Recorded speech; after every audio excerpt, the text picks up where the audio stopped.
1, 2, 3, 4. 1, 2, 3, 4.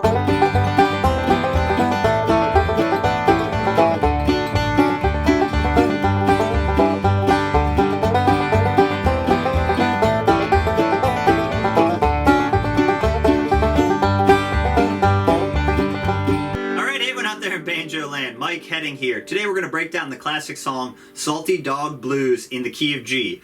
Flat and Scruggs recorded this one and banjo players have been playing it ever since. I've got two solos for this song, kind of a beginner version, maybe drifting slightly into intermediate, but I'm going to break both solos down note for note and then do a pretty extensive backup lesson for this song. This song has a great chord progression, a 1, 6, 2, 5. You'll hear these a lot in ragtime, jazz, bluegrass, so it's a must-know chord progression. I'm going to show you a bunch of chord shapes and inversions that we can do to play a 1, 6, 2, 5 progression all over the neck. So I'm going to break down a pretty extensive backup lesson for this song. Alright, here's Salty Dog Blues in the key of G. Alright, let's start breaking down this Salty Dog Blues in the key of G. Let me play the first 5 measures and then I'll break it down.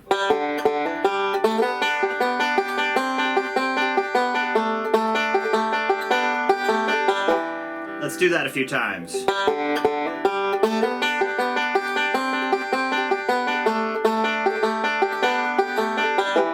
One more time, a little slower.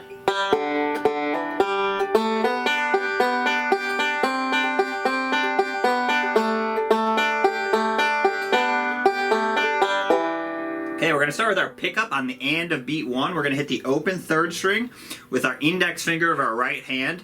And then we're going to hit the open 4th string with our thumb of our right hand. So what I would do is, I would recommend is count beat 1, 1 and 2 is how we're going to play that. So 1 and 2. So we're playing our first note on an off beat. It's a little tricky, but I think it helps, like I said, if you count beat 1. So 1 and 2. Then we're going to do an open 2 hammer on the 4th string, also with our thumb of our right hand, 2nd finger of your left hand, and then open 3rd string. So after that initial index finger, we've got 3 thumbs in a row with our right hand. Don't do that hammer on too quick, so it's 1 and 2, 3 and 4. Let's do that one more time. So let me give you a couple options real quick if that's too tricky for you or if you don't like that. One thing you could do is you could skip that first offbeat note and just play the open 4th string on beat 2. In that case, you'd really want to count beat 1, 1. The other thing you could do is you could skip that hammer on if that's giving you trouble and just play the 2nd fret. They're all kind of variations. They all are basically going to sound more or less the same. So give you a couple options there to play that pickup. So one more time as written. Then we're going to slide our 2nd finger of our left hand from 2 to 4 on the 3rd string while doing a forward roll. Thumb, index, and middle. So I'm doing strings 3, 2, 1 with my right hand, T, I, M, and I'm sliding up at the same time. So once I get up to that 4th fret, it's the same note. I'm playing that with my index finger of my right hand. Then we're going to go up and do another forward roll, 5, 2, 1. So also thumb, index, middle. And then we need 2 more notes to complete the measure. We're going to do thumb, middle. So let's loop that a few times.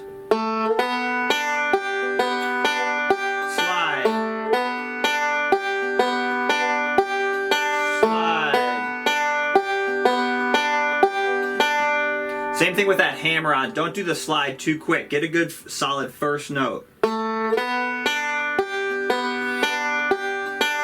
let's put the first 2 measures together. Here we go.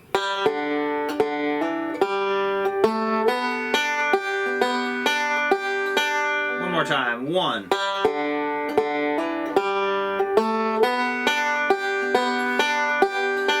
Now measure 3, you're going to put your first finger of your left hand on the 1st fret of the 2nd string, and your thumb of your right hand is going to come down. You're going to do thumb, middle, 2nd string, 1st string. So thumb, middle there. And then you're going to go up and do 5, 2, 1, another forward roll. Then you're going to take your left hand off and do it 5, 2, 1 again, another forward roll, so T, I, M. So basically it's the opposite of measure 2, where measure 2 we did 2 forward rolls and then 2 notes at the end. In measure 3 we're doing 2 notes at the beginning and then 2 forward rolls. So we're doing thumb middle, and then thumb index middle, and then thumb index middle again. So you have to take your left hand off while you do that. Let me loop measure 3 a few times.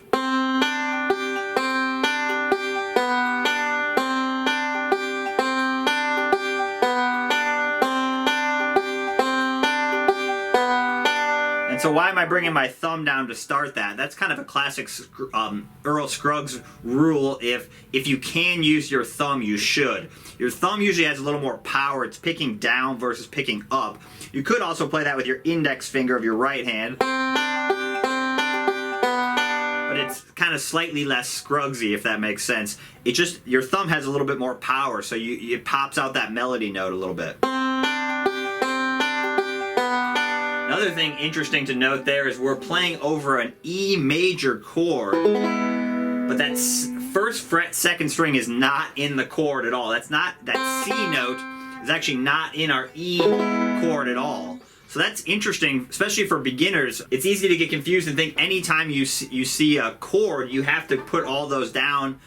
And that's actually not the case while you're playing lead. Sometimes you'll play a melody note that's outside of the chord. So in this case, our melody note's a C note, but our surrounding chord is actually an E major. A little goofy, but good practice of playing a melody note outside of the chord. So let's do measures 2 and 3 together. Thumb comes down. You also want to practice popping out those melody notes. First fret second string, and then open second string. So I'm going,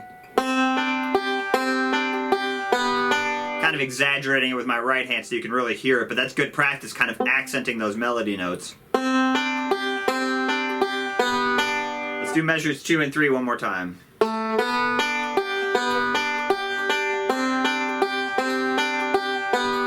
Measure 4, you're going to put your second finger down on the second fret of the third string.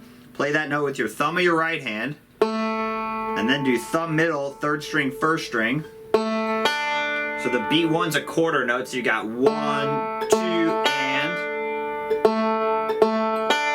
And then we're going to go up and do 5, 3, 1, 5. T-I-M-T. That's over an A chord. Again, another interesting example where we're not going to our full A chord. We're basically kind of letting the band play that. We're just doing a one finger A, really. So that's the roll. You can't loop that one because it starts and ends with your thumb. So you have to kind of pause a second if I'm going to loop it. So you're going from measure 3 right here. You put your second finger down. Now measure 5, you're going to pinch the open second string and first string. And then you keep your left hand down, your second finger, and then do 5, 3, 1 again. Then take your left hand off, open third string with your index finger of your right hand, down to the second fret of the fourth string with your thumb of your right hand. That sounds like this. Do that a few times.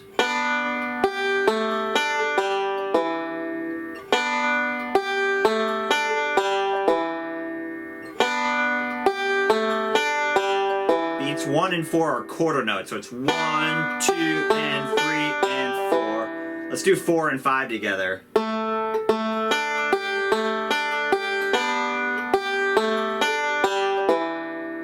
One more time, a little faster.